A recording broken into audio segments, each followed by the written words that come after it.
हमारा जो दिमाग है, मन है, वो कैसे काम करता है, और हम ये जानेंगे कि how our mind works, and we will learn how our habits, our behaviour, our attitude, our state of mind are form. मतलब हमारी आदतें, हमारा व्यवहार, हमारा दृष्टिकोण और मन की स्थिति ये कैसे बनती है। और हम ये जानेंगे कि हमारे जो 5 सेंसेस हैं ये हमारे को सीखने की कैसे, ये हमारे को they are the key to learning, और कैसे हमारा माइंड जो है वो किसी इंफॉर्मेशन को रिसीव करता है, परसीव करता है, और हम इस लर्निंग को लाइफ में प्रैक्टिकल अपने फायदे के लिए कैसे लगाएंगे। तो ये हम आज सीखेंगे। और इसकी जरूरत क्या है? सबसे पहली बात तो यहाँ ये आती है कि भाई ये हमें माइंड पावर लर्निंग से हमें फायदा क्या है। तो हमारे को जो इश्यूज आते हैं लाइफ में, वो इश्यूज ये होते हैं कि हमें मनचाही सफलता नहीं मिल रही है। चाहे वो जो गाड़ी है या मनचाही कार है, और हर व्यक्ति आगे बढ़ना चाहता है। जिसके पास आज साइकिल है वो मोटरसाइकिल लेना चाहता है, जिसके पास मोटरसाइकिल है वो छोटी कार लेना चाहता है, जिसके पास कार है वो आगे एसयूवी लेना चाह रहा है। और इसी तरह कोई आदमी किराए के मकान में रहता है तो वो सोचता है मेरे पास 1 बेडरूम फ्लैट हो जाए, 2 बेडरूम हो जाए, फिर वो आगे सोचता है 3 बेडरूम हो जाए, कोठी हो जाए। तो वो आगे बढ़ने के लिए ये माइंड पावर को हम यूज करेंगे तो हम आगे बढ़ेंगे। और जब ये चीजें जब प्राप्त नहीं हो रही, जो लाइफ में दिक्कत आ रही है, तो हमारे को एंजाइटी, डिप्रेशन और लो कॉन्फिडेंस, लो अचीवमेंट, और इन सब से रिलेटेड है हमारी पुअर हेल्थ। फिर हमारे हेल्थ को भी वो इफेक्ट करने लग जाती है। और इसी तरह जो फैमिली रिलेशंस पुअर हो जाते हैं तो डाइवोर्स रेट वगैरह भी बढ़ जाते हैं। तो हम अगर माइंड पावर की लर्निंग करेंगे तो हमें ये पता लगेगा कि हमें किस तरह से फैमिली रिलेशंस बैलेंस करके रखने, जॉब बिजनेस में कैसे हमें ठीक से काम करना है, अपनी हेल्थ को कैसे संभालना है। क्योंकि ये सब मेंटल हेल्थ हमारी फिजिकल हेल्थ को डिराइव करता है, ये सब इंटर रिलेटेड है। तो हम आगे चल के इसके ऊपर भी डिस्कस करेंगे। और सेकेंडली ये जो स्टडीज हैं वो हमें ये बताती हैं कि वर्ल्ड में 11% लोगों के पास 89% वेल्थ है, और 89% लोगों के पास कुल 11% वेल्थ है। तो वो कैसे है? तो वो भी यही है कि जिस व्यक्ति ने अपनी माइंड पावर का सही से इस्तेमाल किया है उसने लाइफ में ग्रो किया। और बहुत सारे लोग ऐसे हैं, बड़े बड़े बिजनेसमैन आपने देखे, वो क्या है, कोई ऐसा नहीं है जानबूझ के किसी ने किया होगा। कुछ बैड डिसीजंस, कुछ बिजनेस के बैड डिसीजन, ये सब चीजें मिला के वो किसी की पोजीशन अप हो रही है, किसी की पोजीशन डाउन हो रही है। और जब हम माइंड पावर को अच्छे से समझ लेते हैं तो हमारी डिसीजन मेकिंग जो है वो बहुत अच्छी हम कर सकते हैं। और ये इसका सॉल्यूशन यही है कि हम जो माइंड है उसकी इमेंस पावर्स को यूज करें। और ये भी कहा जाता है कि सोच बदलो दुनिया बदले। तो जो भी हमारी ग्रोथ है, जो भी कोई खुशी है, गम है, ये सब हमारी सोच है, हमारी माइंड पावर है। हमारी सोच से ही हमारी खुशी है, और हमारी सोच से ही हमारा गम है, दुख है। अभी कल परसों ही मैंने कहीं पढ़ रहा था कि हमारे पास जो है बहुत ही खुश जो है वो बेगर्स भी हैं, और बहुत ही दुखी मिलियनर्स भी होते हैं। तो वो क्या है, पैसा होकर भी आदमी दुखी है, और किसी आदमी के पास कुछ नहीं है तो भी वो जो है खुश है। तो खुशहाल होना वो हमारी स्टेट ऑफ माइंड है, वो उसका पैसे से जरूरी नहीं है उसका ताल्लुक। और स्वामी विवेकानंद ने भी कहा है कि there is no limit to human mind. और महात्मा बुद्ध ने भी कहा है कि the mind is everything, what you think you become. तो जो आप सोचते हैं वैसे आप बन जाते हैं। तो हमने भी अब जैसे रिटायरमेंट के बाद सोचा कि हमें जो है ये अपने पैशन पे काम कर रहे हैं कि हाँ भाई हमें कोच बनना है, तो धीरे धीरे हम उस तरफ बढ़ते जा रहे हैं। और विजुअलाइज किया हुआ है, हाँ हमारे जो है एक इवेंट कर रहे हैं जिसमें हजारों लोग आए हुए हैं, तो धीरे धीरे वहाँ तक भी पहुँच जाएंगे।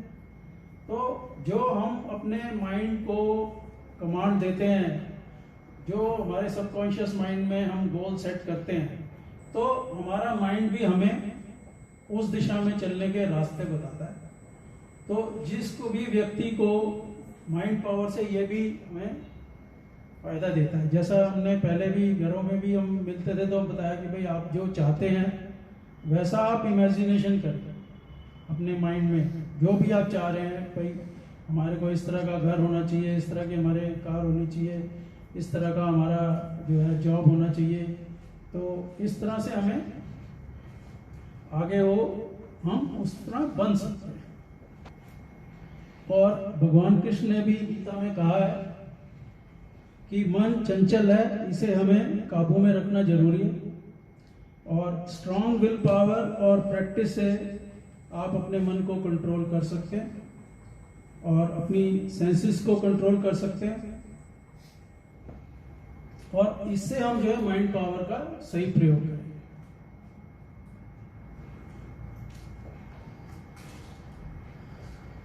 और आपने ये भी देखा होगा कि जैसे कोई भी गैजेट्स आते हैं, कोई भी मोबाइल है, टीवी है, फ्रिज है, तो ये सब जो है इनके साथ मैनुअल ऑफ इंस्ट्रक्शंस होती है कि क्या करना चाहिए, क्या नहीं करना चाहिए, और उसमें डूज एंड डोंट सब होते हैं।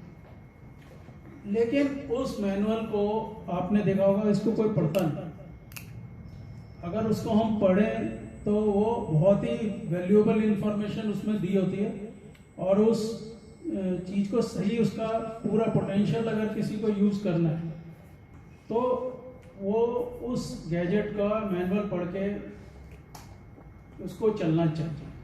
लेकिन वो कोई भी नहीं करता, मैं भी नहीं करता, आप भी नहीं करते, कोई भी नहीं करता।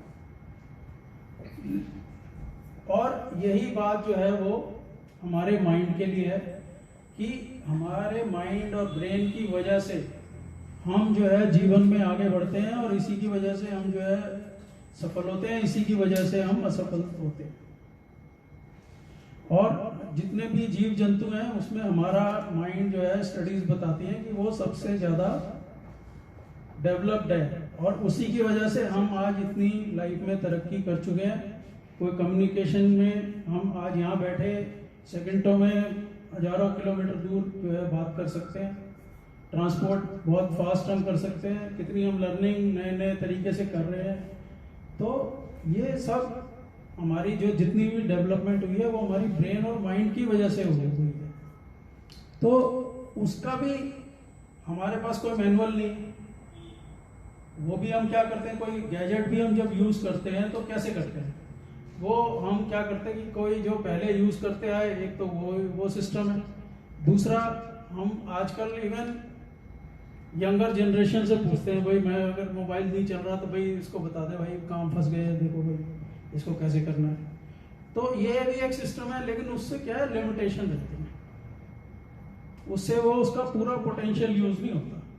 इसकी जो पूरी कैपेसिटी है, आप देखोगे कि मोबाइल के जितने एप्लीकेशन होते हैं उसमें 90%, मोर देन 90% जो है वो यूज नहीं हो पाते। इवन कार के भी जो फीचर्स होते हैं और टीवी के भी जो फीचर्स होते हैं, हम सारे फीचर्स यूज नहीं कर पाते, मुश्किल से उसके 10% ही यूज कर पाते। तो यही बात जो है वो हमारे ब्रेन के लिए भी है, हमारे माइंड के लिए भी यही चीज है कि जो इसकी कैपेसिटी जो है जितनी है, इसमें आपको जानकर आश्चर्य होगा, हमारे माइंड में 80 बिलियन न्यूरॉन्स होते हैं, और पूरा नर्वस सिस्टम जो है ये हमारा बहुत बड़ा है, उसका हार्डली हम 4 से 5% इसको यूज कर पाते हैं। तो जब हम माइंड पावर की लर्निंग करेंगे तो हम देखेंगे कि इसमें हम कैसे इसका यूज को एनहांस कर सकते हैं, और जब हम इसके यूज को एनहांस करेंगे तो डेफिनेटली वो हमारे को सक्सेस में हमें सपोर्ट करेगा। तो उसमें एक चीज ये भी बताई गई है कि ये जो जब माइंड की और इसकी हम करते हैं लर्निंग, कैसे हम कम्युनिकेट करते हैं, कैसे हमारी बॉडी माइंड से कम्युनिकेट करती है। तो ये जब हम लर्निंग करते हैं तो उसमें ये भी बहुत सिखाया जाता है कि कैसे हम अपने पेरेंट्स से, कैसे हम अपने स्पाउस से, बच्चों से, अपने ऑफिस में किस तरह से हम कम्युनिकेट करेंगे तो वो एक बेटर कम्युनिकेशन होगा। और जब हमारा कम्युनिकेशन इफेक्टिव होगा, बेटर होगा, तो डेफिनेटली हम जो है ज़्यादा सक्सेसफुल हो पाएंगे, हमारी लर्निंग बेटर हो पाएगी। जैसे ही हमारी लर्निंग बेटर होगी, कम्युनिकेशन बेटर होगी, तो हमने जो है वो बेटर सक्सेस होगी। जैसे वो राजेश ही जो जानता है, वो जब इंग्लिश कम्युनिकेशन के इशू थे तो जैसे ही वो इम्प्रूव किया तो डेफिनेटली काम में बहुत फायदा हुआ हो। तो इस तरह से भी हम लोग जहाँ जहाँ अटक रहे हैं, अगर उस चीज़ को हम लर्निंग को लाइफ में कंटिन्यू रखते हैं तो हम लाइफ में आगे बढ़ेंगे।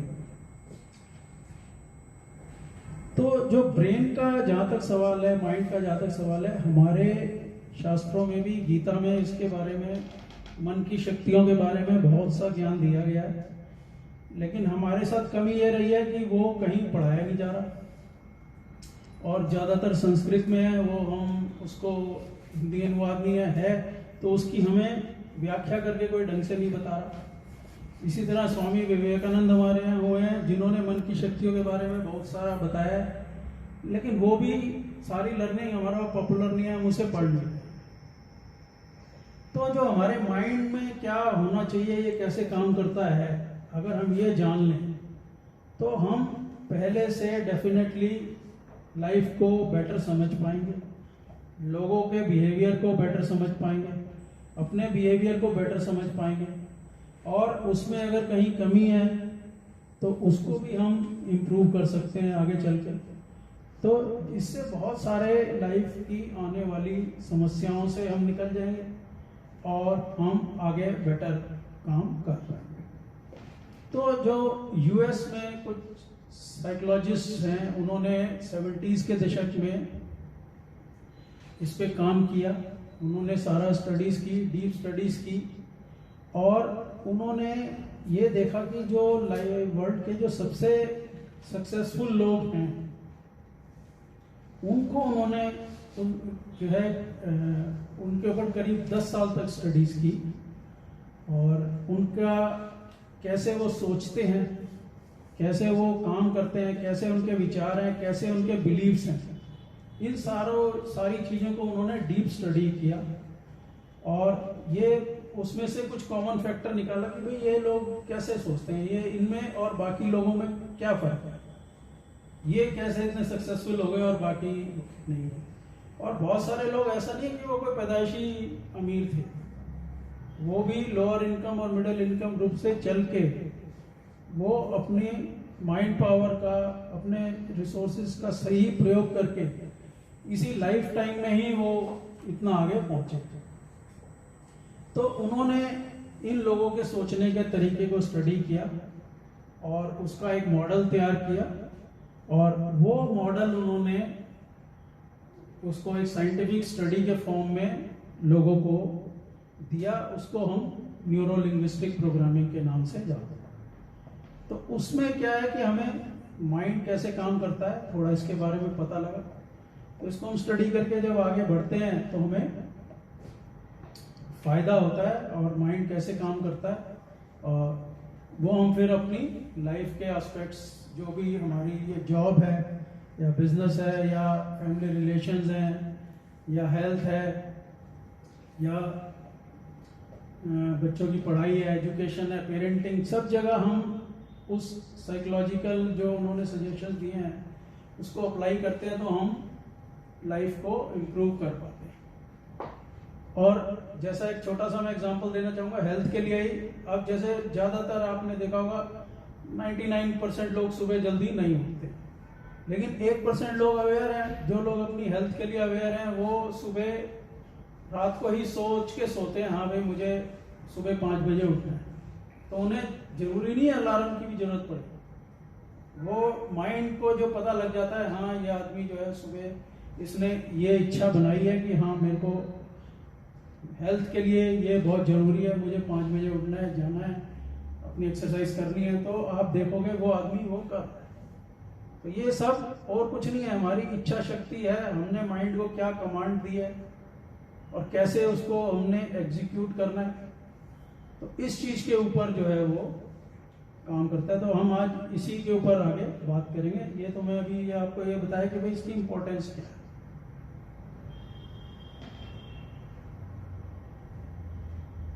और लाइफ में हमारे ये जो हैं हैप्पी लाइफ के ये 4 पिलर्स हैं। इसमें जो है हेल्थ है, और दूसरा है पिलर है हमारा जॉब और फाइनेंस है, चाहे कोई जॉब नहीं करता या तो कोई आदमी बिजनेस करता होगा। और तीसरा पिलर है हमारे फैमिली रिलेशंस, और चौथा पिलर है हमारा सोशल और स्पिरिचुअल एस्पेक्ट्स। तो इसमें जो है राइट बैलेंस इनका कोशिश हमें करनी चाहिए जितने ज़्यादा से ज़्यादा हो पाए। लेकिन ज़्यादातर ये देखा गया है कि लोग जो है इसमें सही बैलेंस नहीं रख पाते। तो कोई व्यक्ति है वो अगर जॉब पे ध्यान दे रहा है, बिजनेस पे ध्यान दे रहा है, तो वो अपनी हेल्थ पे भी ध्यान नहीं दे रहा, अपने फैमिली रिलेशंस पे भी ध्यान नहीं दे रहा, और सोसाइटी से भी कटा हुआ है। वो उसे पूछो भाई कभी कोई मिल लो, कुछ कर लो। अब आजकल तो चलो 1 साल से कोविड आ गया, इससे पहले जब कोविड नहीं भी था तब भी लोग जो है कई घंटे वो अपना टीवी देखने के लिए उनके पास टाइम है। लेकिन अगर कोई कहे हाँ जी सोशल हो जाओ, कुछ मिलो जुलो, तो वो कहेंगे हमारे पास टाइम नहीं। लेकिन ये भी एक बहुत इंपॉर्टेंट पिलर है, इसकी वजह से भी आपका लाइफ की सक्सेस डिटरमिन करते हैं। और अगर आप अपने जॉब में बहुत सक्सेस हो भी गए, सीनियर पोजीशन पे पहुंच भी गए, और आपको मान लो हार्ट आपका काम नहीं कर रहा, बीपी बहुत हाई है, डायबिटीज बहुत हाई है, तो आप उस सक्सेस को जो है वो एंजॉय नहीं कर सकते। और कई बार तो ये होता है कि आप आगे पहुंच भी गए तो आप पुअर हेल्थ की वजह से फर्दर प्रमोशन आपकी नहीं हो पाती। वो जब हेल्थ कंडीशन आपकी ऐसी नहीं हो पाती कि आप जो है उसको, जो आपको जॉब की जिम्मेवारी मिली, उस स्ट्रेस को आप ले सकें, या आपकी जॉब में भी सक्सेस हो गई, हेल्थ भी ठीक है, फैमिली रिलेशंस ठीक नहीं है, अगर वो स्टेबल नहीं है तो भी आप काम नहीं कर पाओगे, और ना आपकी सेहत ठीक रहेगी। तो इन सब चीजों का बैलेंस होना बहुत जरूरी है। हालांकि ये थोड़ा मुश्किल होता है, लेकिन कोशिश आपको शुरू से बैलेंस बना के, जितना बैलेंस में लाइफ का बैलेंस अच्छा रहेगा उतनी लाइफ जो है वो ज्यादा सक्सेसफुल रहेगी। और इसमें यह भी कहा गया कि जॉब है वो तो एक तरह की रबर बॉल है, वो तो आप जो है वो आप बॉल गिर भी जाए तो वो दोबारा आ जाती है। लेकिन जो हेल्थ है या फैमिली रिलेशन है, सोशल रिलेशन है, ये आपके अगर बिगड़ गए, हेल्थ एक बारी बुरी तरह से बिगड़ गई तो उसको संभालना बहुत मुश्किल है। फैमिली रिलेशंस भी बिगड़ गए तो उनको भी संभालना बहुत मुश्किल है। सोशल रिलेशन बिगड़ गए उनको भी संभालना बहुत मुश्किल है। और ज्यादातर लोग ये समझ ही नहीं पा रहे हैं आजकल, जो मैंने प्रैक्टिकल अपने आप लाइफ में देखा है। अभी जब सोशल रिलेशंस लोगों के पुअर हो जाने से जो उनके बहुत सारे जो है वो बच्चों की शादी में इश्यूज आ जाते हैं। आजकल वो हो नहीं पा रहे। पहले लोग एक दूसरे को सपोर्ट कर दिया करते थे, एक दूसरे को बता देते थे, आज वो प्रैक्टिस ही खत्म हो गई। इसी तरह जब आप जॉब कोई लेने जाते हैं तो वहाँ भी रेफरेंस मांगा जाता है, कहीं पासपोर्ट लेने जाते हैं वहाँ भी रेफरेंस मांगा जाता है। तो अगर आप सोशल सर्कल आपका ठीक नहीं है तो भी तो आप कहीं ना कहीं आपको इफेक्ट करेगा। तो सब चीज़ों का बैलेंस बहुत जरूरी है।